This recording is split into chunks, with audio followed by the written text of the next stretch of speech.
Alright, today we're going to look at the art of Romero Britto.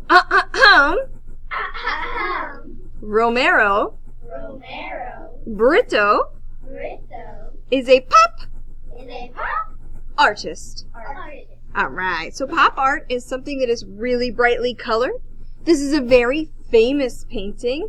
Romero Britto obviously liked a lot of colors, as you can see here, and a lot of patterns.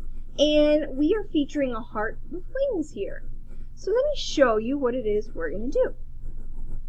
Step number one is going to be to get a handy dandy paper and make it go horizontal.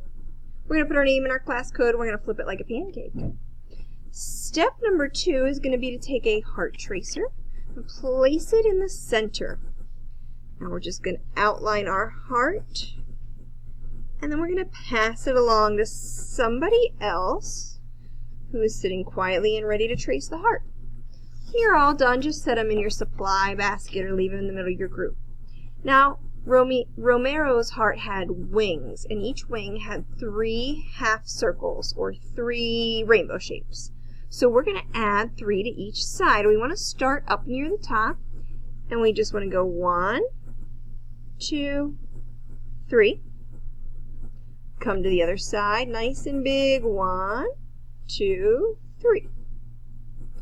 Alright, and now we're ready for a few different sections. So we're going to use diagonal lines to break up the sections. So I'm going to put a diagonal line here, maybe here. Now I have 1, 2, 3 sections in my heart. Maybe 1 here, and maybe 1 going a different way.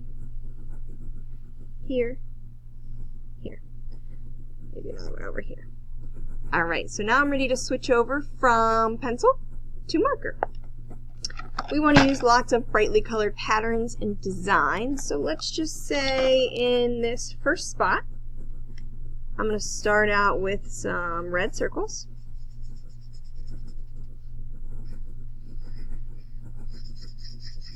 Da-da-da! Take your time, color it nice and neat, because the neater it looks, the better your project is going to look. Now, can I leave the background just plain white? Would Romero Britto like that? No. So we need another color, and I think pink would pair well with this. Since it's a bigger space, I'm going to use a bigger marker, and I'm just going to come right in here, go around the outlines of my reds, and oh, does it smell good? I think this pink one might be my favorite smell. Now we do want to take our time and try and not leave any white spaces. Round we go, round we go. Now that is a very nicely colored Romero Britto design for step 1. Let's do one more step before I send you on your merry way. Let's say maybe over here I'm going to do something simple like blue stripes.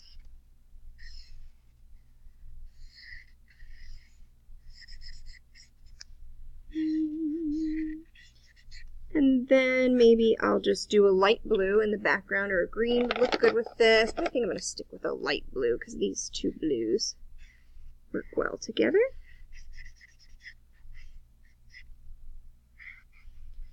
And now you need to be very sure that we color in all the white spaces. We don't want any white spaces. That looks sloppy. And you need to be very sure that every single time you are finished with a marker, you snap the cap, put it in facing up so we can see it. And if you are using light blue and dark blue, does that mean that you need to steal all the light blues and dark blues and keep them in your dungeon? No. One at a time, that's all you can use. Share with the people around you, and if you're missing a color, just hold up a number 1 and let me know. So you're going to go ahead and start working while I fast forward through coloring this. Alright, so here you can see my finished design. Mostly just dots, stripes, some wavy stripes. Try and separate out your colors, and try and use 2 colors that go good together. If you're unsure, 2 colors that are beside each other on the color wheel are always helpful, will always look good together. But try and spread out your colors. Now, we are going to be using the paint dauber. This paint dauber can make an art project look amazing or a hot mess. Let's go for amazing, shall we?